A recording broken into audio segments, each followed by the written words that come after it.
Do I have Sit down. Do I have the same rights? You want me to hold you in contempt? Sit down. In that blue chair. Do I have to? Hey everyone, this case is a real eye-opener. The judge here doesn't play around. He goes straight to the point and completely shuts down the sovereign citizen. You can almost feel the awkwardness through the screen as she fumbles with her words. Honestly, it's satisfying to see a judge handle things like this. Huge credit to old Squishy Gardner for finding this clip.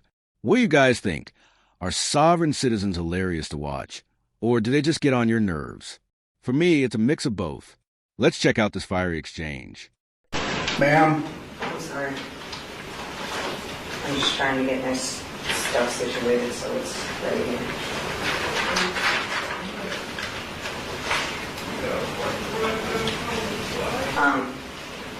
Take a seat I have a in question. this blue chair.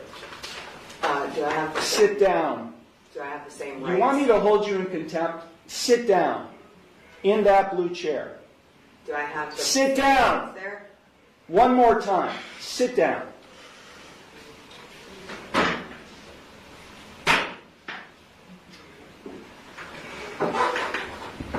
Now you'll answer my questions. Got it? Did you understand all of the rights and plea options that I explained to you?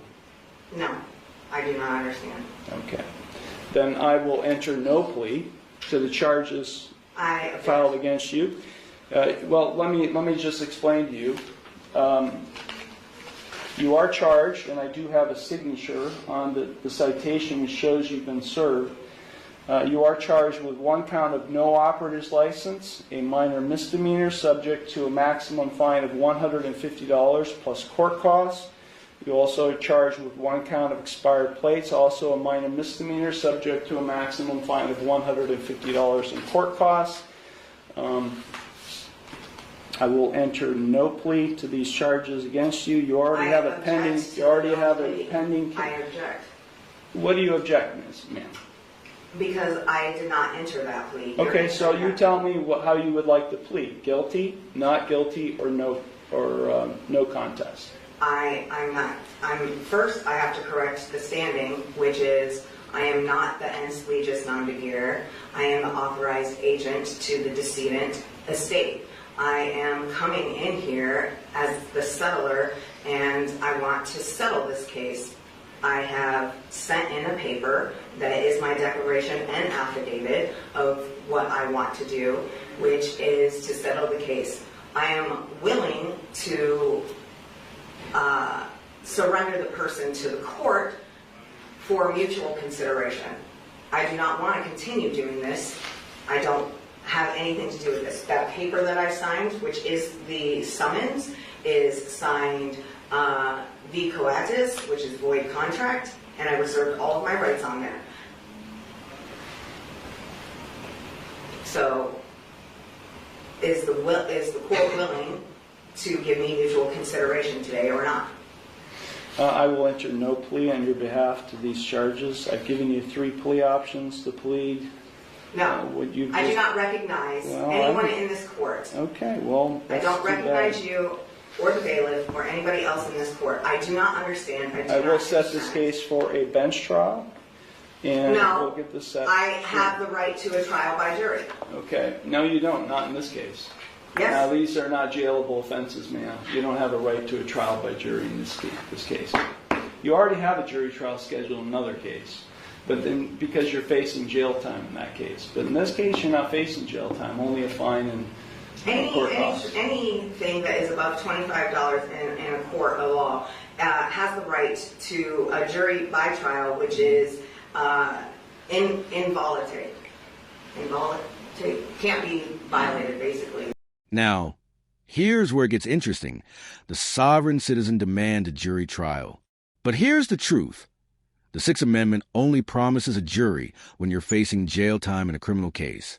Since she's only being cited for driving without a license and expired plates, this is a civil matter. That means no jail, just fines. So legally, a jury trial doesn't apply here. Honestly, she would have been better off hiring a lawyer instead of trying these arguments. What do you think, though? Is the judge being fair, or is he coming down too hard on her? Share your thoughts below. No, you don't. Yeah. We're going to set it for trial, and you're going to go to the clerk's window, and they're going to give you a trial date. Okay? So, Then I'm just going to surrender the person to the court because I'm not coming back. I don't know what that means. You do know what that means. I don't know what that means. I am not the ens legis non de guerre. I told you I that. don't know what that means either, ma'am. I've been practicing law for 36 years, and what you've just said to me has no meaning to me whatsoever. So, great. Yeah.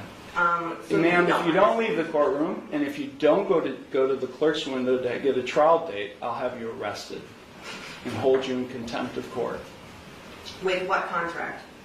There is no contract. I know You're looking at the contract. You're looking at the one who's going to be able to, has the authority to be able to put you in jail and I'll hold you in contempt. So let me say it one last time because we have other cases to handle today. If you don't leave the courtroom and go to the clerk's window and get a trial date, which is what I'm scheduling in this case, I will hold you in contempt of court and I'll have you arrested. So, contempt of court for what? What contempt? For not doing what I'm telling you to do, which is to go to the clerk's window and to get a trial date. You're the trustee and I'm the beneficiary. No, there is no trust relationship here. No, there isn't. I've drafted many trusts, and there is no trust relationship between the judge and you, the defendant. Yeah, because you are not the beneficiary, and nor am I the trustee. Yes. Yeah, that's just not how it works, man. It Not is. how it works. You either go to the clerk's window now and get a trial date, or I'll have you taken into custody now. You got it?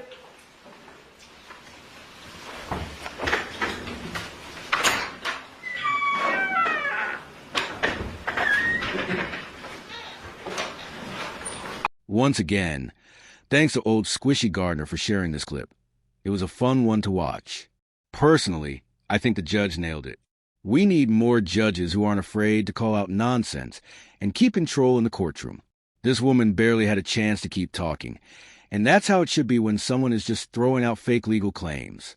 The judge even warned her about contempt, which is a perfect move. It makes it clear that these sovereign citizen tactics won't work. Sovereign citizens like to act like they're outside the law, but that's just made-up nonsense. Their arguments don't hold up in real court. Too many times, judges let them talk endlessly, but not this time. This judge stood firm and didn't let her run the show. So, what do you think? Are sovereign citizens truly convinced by their own arguments, or are they just trying to get out of trouble? Maybe both. Either way, it's always wild to see. If you enjoyed this breakdown, don't forget to like, subscribe, and share your opinion. Did the judge handle it perfectly, or would you have taken a different approach?